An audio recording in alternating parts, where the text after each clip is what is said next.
Okay, welcome back, welcome back, welcome back. Happy Saturday, everybody, on this dreary, rainy day. I'm so over this. And then we're going into April, and you know what they say April flowers bring May. Oh, no, wait, April showers bring May flowers. Arr! So it's more rain, more cold. I cannot stand this. Ugh. But I'm very excited because next week, I'm having my surgery and I just can't wait to feel pain free. Oh my goodness. Oh my goodness. You guys have no idea. Like, I can't no more. Like, and it's so funny because people keep asking me, like, are you nervous? I'm like, fuck no. I am excited. I cannot wait to have my body back and I'm so uncomfortable. I'm over it. I want to fit into my clothes again. But I hope everybody had a great, great, great week. Um, a lot happened this week. A lot of politics stuff happened this week. It was a little, crazy. But other than that, we had a really good week. It kind of went really fast, and I'm liking that. So I'm hoping next week. I'm hoping those next 3 days that I have left everything is just it just goes fast, you know? So I wish I could win the lotto. I'm just telling you right now, if I won the lotto, my ass would be at home all the time working from home. So let's deep dive into this because I have been excited to speak about this documentary and I it, again, I always get sucked into documentaries, and there's a lot of documentaries coming out, in the next couple of weeks. That are going to be really, really, really, really, really juicy. But this one, do you like scary movies? I don't know if you guys have ever seen the famous Scream. Of course, there's like one, two, three, four, five, six, seven, all different types of trilogies to it. I think we're on what? Scream part 304 now, which actually kind of looks good. But now Sydney has a daughter in the mix. It's like, how much, what are we going to do now? Now, the next Scream is that Sydney's daughter has a daughter, and then they're trying to kill. Like, come on. Like, at some point, again, like Fast and the Furious, let's just let it go. Let it go. And then I found out today also, by the way, side note, I found out they're rebooting the movie, the classic movie with Sharon Stone, Basic Instinct. You cannot reboot the over the legs coochie scene. Like there's only one queen about that. And she even said it. She's like, um, did you see Basic Instinct Part 2? And that did not. You probably didn't because it was terrible. It was a terrible, terrible remake. They should have never had made it. So for them to start doing this reboot, I'm actually like I'm devastated. I'm like, oh no, please do not reboot this movie. I'm telling you, I really truly think that Hollywood has just basically they don't have any more new material to do. They just really they don't. So they're just like, okay, well, let's see. We could reboot this and this and this. And it's just when you start rebooting classics, especially something like that, which honestly, the first Basic Instinct for me was not that great. But you know, well, what are we gonna do here? So, but anyways, so I'm very excited. Today's episode, we're gonna talk about the real Scream murderers. Now, let me just tell you something, okay? I've been doing this long enough to know that even if I was to commit a murder, I would not do half of the shit that these people did. It's just like did you not watch anything? Like, do we not know like things can happen? Like, not that I would, but I'm just saying I've watched enough ID channel, crime mystery movies, and all of these documentaries that I've seen to know one, we do not shop at Home Depot, which is the most famous place for serial killers to go to, apparently, or Lowe's, or like they shop online now. I'm like, what are you doing? You're leaving tracks all over the place. Yeah, let me just kill somebody and then just go to Home Depot because you know what? Guess what? I got no gloves. I got no bags. Okay. Let me just go get this stuff. Okay. All of a sudden, many, many, many weeks, you don't go to these places. And then now you're just going to collect all these things. Okay. Light bulb. I may have killed somebody. Okay. So idiots. They just make me so mad. They make me so mad every time I watch a documentary, and they're like, "Well, you know, there was that would, you know, I was at this place over there. Did you? Do you have facts? Did you like tie it up? Because that does not make sense." So let's get into it. Let's get into it because I have a lot today to talk about. So the real Scream murder was about this girl. Her name was Cassie Jo Stoddard.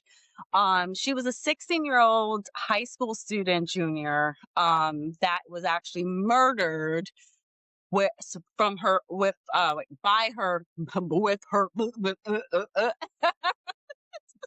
can't get it right today. I had too much Red Bulls.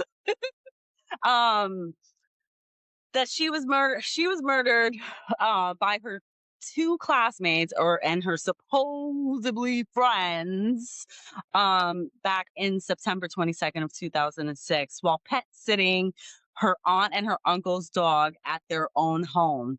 Now, the aunt and the uncle were away on vacation. They were, you know, trying to live their lives, and then 2 days later they come home to a bloody scene, and they could not believe what they saw. Now, the classroom friends, Brian and Tori, first of all, and I love it when they, you know, they always try and put like they paint this little story about them. So, and I like if you've watched the documentary, I'm gonna be very honest. Now, I think Brian was the culprit on this, okay? And as I get more into it, but I definitely think that Brian was like more of the come on, Tori, let's do this. Because Tori kind of seemed very innocent, very mild, and very just like, you know. And we're also going to get into, you know, what I think about the parents side about this because they did show the parents when the kids were getting interrogated, and you could see that the mom and the dad were very uncomfortable. They're like, I know my kid enough to know this story right here is a little shaky. Like that, it don't even make no sense. But I can't give my kid up. So like, and you could see the mom in the interrogation room. The mom is like, I don't know. I don't think this story's making any sense, boo. Like, Brian, I don't know. How, I don't know. What you do? I don't know. I don't even believe it. I don't even believe it, you know? And I love when the parents go, are you sure that this is all that you know, son? You could tell us. And the son and the kids are always like, yeah, yeah, you know, this is all I know, Dad. This is all I know, Mom. You know, there's nothing more else to the story. And then it's like a couple of days later, because you don't know what ends up happening in the house. It's like, okay, well, this is what happened. So, first of all, if you're gonna do a crime, make sure that you do a crime with someone that's not gonna like turn against you, okay? Because that always ends up happening when there's another person involved, like, nah, he's in it. And then the other person's like, nah, wait a minute, he's you know, and then he's like, no, you know, and it's like now you got conflicting stories. So that didn't even make sense. So while Cassie was dog sitting in her uncle and her aunt's house, um, both the classmates went over. They were on this, they had a killing list that they were going to you know, kind of like a like, oh yeah, this bitch right here. You know, I didn't like the way she looked at me that day. Lists, you know, um, Like, yeah, and we're gonna get this person because remember how mean they were with at me on this? Yeah, we're gonna get them too. So they had this whole list of people that they wanted to kill, and unfortunately, Cassie ended up being the one that was at home with no parents. A lot of the people on the list were at either somewhere else. One of the girls, they thought that the parents weren't home, and they scoped out the house, and they realized that, the family was home, so they couldn't do it. So they went over to Cassie. Cassie was unfortunately the victim in all of this. Rest in peace, Cassie. It's been a very long time, but still. So unbeknownst to them, though, Cassie's boyfriend was also in the house, and they started watching. They went over, and it ended up being kind of like this movie night, kind of get together, and they were watching Kill Bill 2. Great movie, by the way. Um, and the two boys, Tori and Brian, had said, you know what? We want to go to the movies. We want to see another movie. We're in, trying to give them a script, right? As they're leaving, Tori unlocks the basement door, and he leaves it open so that way they can come back and return to kill Cassie. Now, they went out, they waited a little while. They were parked in front of the car, in front of the car. They were parked in front of the house, and they snuck back into the house. The boyfriend was still there with Cassie, and they started smashing things to get them to come downstairs so that way they can scare them. And it didn't work. The boyfriend wanted Cassie to go. The boyfriend wanted to actually sleep over the aunt and uncle's house, but his mom was like, "Nah, no way." But you know what? Your little girl can come over here, and that would be fine. But Cassie felt like she had a responsibility to her aunt and uncle to stay to watch the house, so she didn't want to leave the house. So she ends up leaving. She ends up staying. The boyfriend ends up leaving, and you know Tori and Brian are still in this house. They shut the lights off to scare her and still trying to lure her down. And they couldn't get her to come downstairs. So when off, fails, they end up going upstairs, and they ended up stabbing Cassie 32 times. 12 of the wounds is actually what ended up causing her to bleed inside and murdered her. So 2 days later, unfortunately, her aunt and her uncle come home. They find the body. They call the police. And now there's a whole entire investigation. Now, Tori and Brian had concocted this story that they were going to go see a movie. And I believe it was The Purge. I believe it was The Purge that no, not The Purge. It was something else that they went to go see. And they're idiots. Okay, first of all, again, if you're gonna lie and say you went to the movies, make sure you know what movie it was, and because cops are not stupid. They're gonna ask you details. And sure enough, they're talking to Brian, and Brian's like, "Nah, she was my friend. We went to the movies together, and then Cassie left, and she went home. I went home, and that was it." So they were like, "Okay, all right, that seems, reasonable. You guys went to go see a movie, you guys hung out and whatnot. Okay, okay.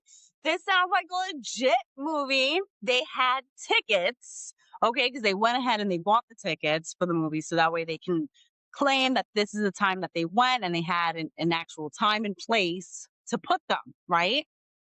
You would think, like, oh, okay. Now, the cops are asking Brian, okay, so what was the movie about? He's like, I don't know. You should have watched like the trailer at least.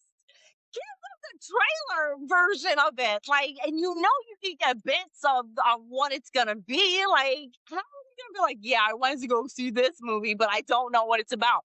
You're telling me you stood there for an hour and a half and didn't even know what the movie was about? He was like, no, I was stupid. I couldn't get into it. It was blah, blah, blah. And the cops were like, yeah, that didn't even make any sense. Like, seriously? Like, yeah, I would have saw like red right after that.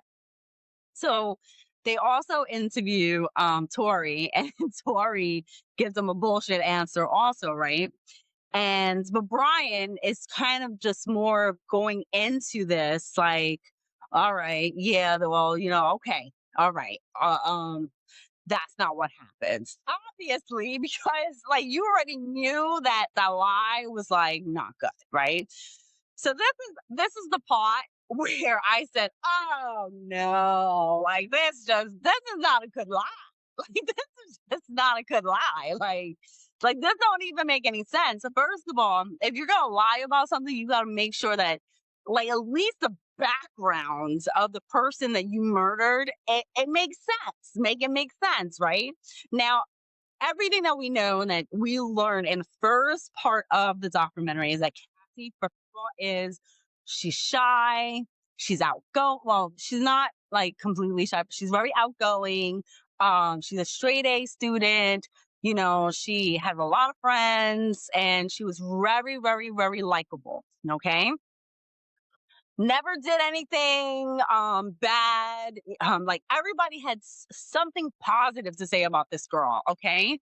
So here comes Brian. Now he's in the investigation, right? Because the first lie didn't work out with the cops, and this is the part where like the mom is in the investigation room with the dad, and I swear to you, she's just like this.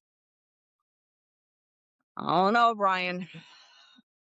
This story don't make no sense. How you gonna go to a movie and you don't even know what the movie's about? And you're supposed to be like a horror fanatic. Like that don't even make sense. Make it make sense, homeboy. So so then he comes back to the police station. And he's like, okay, what I told you was not true. Obviously, dope head. He's like, okay. So Cassie and I were breaking into cars. Oh no, this is where I lost it. I said, oh no, this is a bad lie. This is just getting worse. I'm like, this girl, first of all, beautiful. I hate when I see the beautiful girls or the cute guys, like they get, their lives get taken so short. It's just like it's crazy. But I literally was like, oh, no, no. Just by the look of the picture, you could tell this girl would never do anything like that. Like, if you would have said you guys were making out or whatever, I would have believed that more than you saying, oh, yeah, we were breaking into cars. That's not a good lie, Brian. Like, that is not a good lie. So, of course, you know what ends up happening. And he's like, the cop goes, Brian, we know this is all bullshit. We know, this is not true. You really got to be like real with us. You guys were breaking into cars. He was like, yeah, but I was scared because I know that that's a felony. And the cop was like, it's all right. It's all right now. The cop is not stupid. Brian leaves. They bring Tori in, right? Tori gives him the same thing. He's like, yeah, we were all breaking into cars. And I'm like, Tori, this is still not a good lie, but okay, let's keep going with this, right? So they're like, Tori goes, he asked for a lawyer. He lawyers up. So that was a wrap right there. Tori was smart. He was like, nah, if I know if this, I can't continue this lie because this lie is not going to be good, So what I get from the relationship between Tori and Brian was a skater. He was very popular. Tori had been suffering from depression. He didn't have a lot of friends. And then somehow Brian came into Tori's life, and they became like horror movie fanatics with each other. Quote unquote, the mom thinks that Brian may have influenced Tori more into being, acting out these crimes and everything. And of course, Brian's family is like, well, he was going through a lot. I just can't make sense of it. So here's the kicker. So days go on, the cops are going to the school, they're investigating. And again, everybody that the cops spoke to at the school, they all said the same thing. This girl was she was just loved by so many people. Like it doesn't make sense. She would never do something like that. So all of a sudden, Brian comes back. They call Brian back in because now they have enough evidence and whatnot. They end up interrogating him. And so now what I think what happened was, okay, they don't show this in the documentary, but this is what I think what happened. Once Brian found out that Tori lawyered up, he knew he was fucked, okay? And he was not going to be able to get away with this, okay? It was not going to go according to plan. Their motive was to be these big time criminals and outdo the Eric Harris and Dylan Cabo. I think that's how you say his last name. These are the guys, the perpetrators of the Columbine High School massacre. If you guys remember that in Idaho, that was a terrible, terrible, terrible situation. But they were trying to outrank them. Okay. And they wanted to copy this Scream movie because they were so, impressed by it, but it was crumbling right in front of Brian's eyes. So I think what happened was Brian went home and he was like, you know what, this ain't gonna work. Tori over here went ahead and got a lawyer.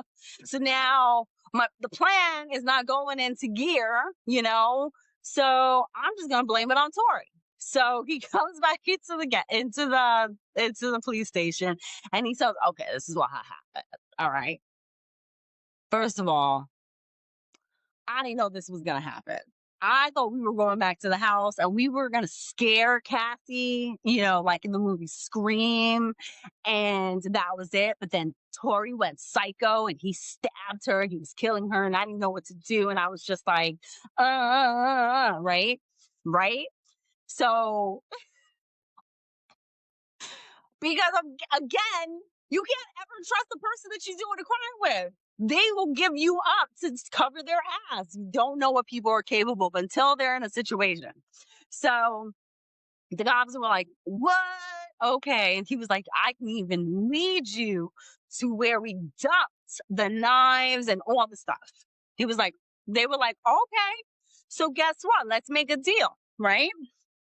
And like the price is right over here. You take us to where the stuff is and, we can see what we can do. And he fell for that, So he takes the cops over to where they dumped all the incriminating evidence, the knives, the mask, the gloves, all of everything. Now here's the stupid part about this whole situation. This is what makes me mad. When people get cocky, they don't think right. And I have said this since forever in time.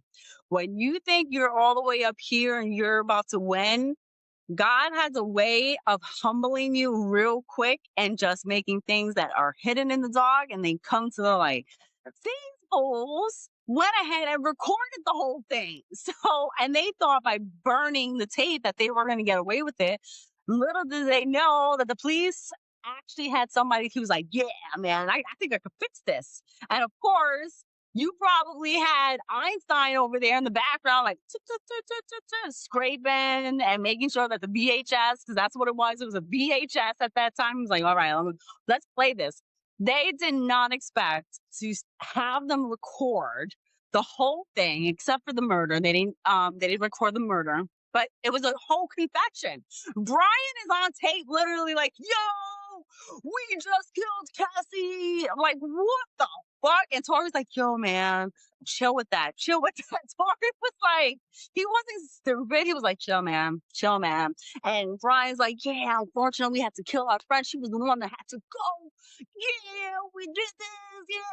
I was like, "You're an idiot. You're an idiot." And they completely show their ass. Like, don't video yourself like in preparations of killing somebody. Like, it's the most idiotic thing. They ended up finding out that the knives that they got to kill Cassie were bought in a pawn shop. Don't ever go to a pawn shop. They keep receipts. I'm telling you. You can't go to pawn shops. You can't go to Home Depot. You can't go to Lowe's. These are places you gotta stay away from. Duh. So they ended up getting life without parole, and they're now trying to work out this plea deal to get them out of jail. And of course Brian's on camera at the end saying, "I was a stupid kid. I can't believe I did that. Poor Cassie, she had more." Man, I don't even believe you. I don't even believe you. And it's sad because you don't really hear too much from the parents. And the parents were just like, "I would have never thought anything like this if if I would not seen the tape. I would have still been convinced that, that this wouldn't have had happened." And you can tell that Brian's parents were so devastated. They were like, "There's nothing in this world worse than to lose a child." And unfortunately, what my son did was despicable. It was, something that, she can't even say apologize for, because there's nothing in the world that she can say to fix this. I did appreciate the fact that um Cassie's mom had stated that Brian's mother had went up to her in a parking lot somewhere, and she disclosed, she's like, "For what it's worth, and with all the rumors out there, I apologize." They were good terms. Now Tori's mom, it was just like, "Let me tell you something. It was that Brian boy over there." you know but you have to remember, at the end of the day, whether or not Tori played a bigger role in the murder of Cassie, he was still a part of taking someone's life at such a young age that had so much going for her. And what's sad is that, as smart as she was and as beautiful as she was, who knows what her accomplishments could have been and who she would have been this day. And it's always sad to hear, when murders occur, because it's about it's usually someone. It's either a family member, it's either a friend. It's a lot of the times it's someone, and that's what's terrible. So this is where we stop. I hope you guys enjoyed my craziness today. There's a documentary that I am about to watch. It's called The TikTok Killer. Um, I don't know if I'm going to do that one next week. There is another documentary that I want to go and discuss. This is a true love story where the dad, really, he murdered his daughter and his whole family. So, this is a devastating story. I can't wait to actually get into it because I think everybody should know about this. But I'm gonna figure it out. I'm gonna see what the TikTok killer one is about, and then I'll let you know. I hope you guys have an amazing, amazing weekend. Stay warm, stay dry, and thank you again for always supporting. And again, please help the show out and get those subscribers out. I saw we lost one. It makes me very sad. But I hope you guys have a great weekend. Enjoy. See you next week.